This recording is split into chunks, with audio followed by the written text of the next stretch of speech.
I'll start all the way at the end. Thank you, Mr. President. Appreciate it. Well, you're not all the way at the end, but that's okay. You're up. As leader of the Democratic Party, how much responsibility do you take for the dismal results in Virginia and beyond last night? Well, look, yesterday reminded me of that one of the sacred rights we have is to be able to go out and cast our votes. And remember that we all have an obligation to accept the legitimacy of these elections. I was talking to Terry to congratulate him today. He got 600,000 more votes than any Democrat ever has gotten. We brought out every Democrat about there was, more votes than ever has been cast for a Democratic incumbent. I'm not incumbent, a Democrat running for governor. And no governor in Virginia has ever won when he's of the same or he or she's the same party as the sitting president. What I do know is, I do know that people want us to get things done. They want us to get things done. And that's why I'm continuing to push very hard for the Democratic Party to move along and pass my infrastructure bill and my Build Back Better bill. I think if we, look, think about what we're talking about here. People are upset and uncertain about a lot of things, from COVID to school to jobs to a whole range of things, and the cost of a gallon of gasoline.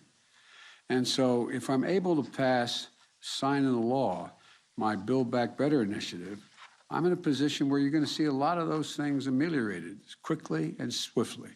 So that has to be done. Mr. President, given what you said, do you take some responsibility, and do you think that Terry McAuliffe would have won if your agenda had passed before Election Day? Well, I think we should have passed before Election Day, but I'm not sure that I would be able to have changed the number of very conservative folks who turned out in the red districts who were Trump voters, but maybe. You won the state by 10 points, Mr. President. No, I know we did, but I was running against Donald Trump. Thank you, Mr. President. What should Democrats possibly do differently to avoid similar losses in November, especially as Republicans are now successfully running on culture war issues and false claims about critical race theory? Well, I think we should produce for the American people.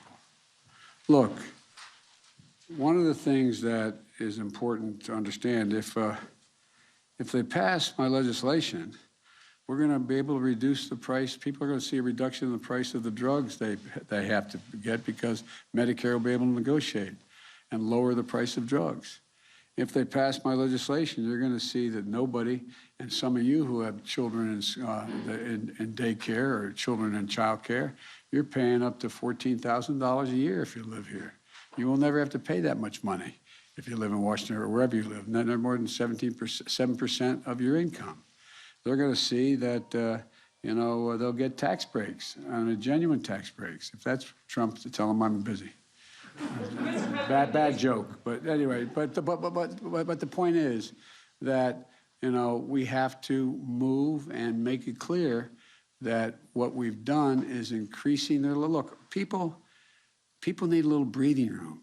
They're overwhelmed, and what happened was, I think we have to just produce results for them to change their standard of living and give them a little more breathing room. My question is, what's your message, though, for Democratic voters, especially Black voters, who see Republicans running on race, education, lying about critical race theory, and they're worried that Democrats don't have an effective way to push back on that? Well, I think that the whole answer is just to speak the truth, lay out where we are. Look,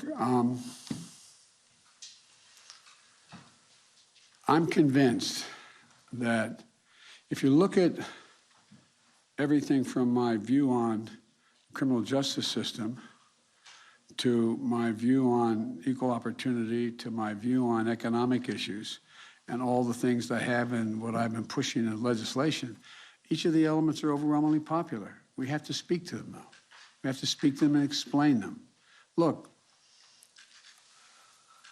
I just think people are at a point, and it's understandable, where there's a whole lot of confusion.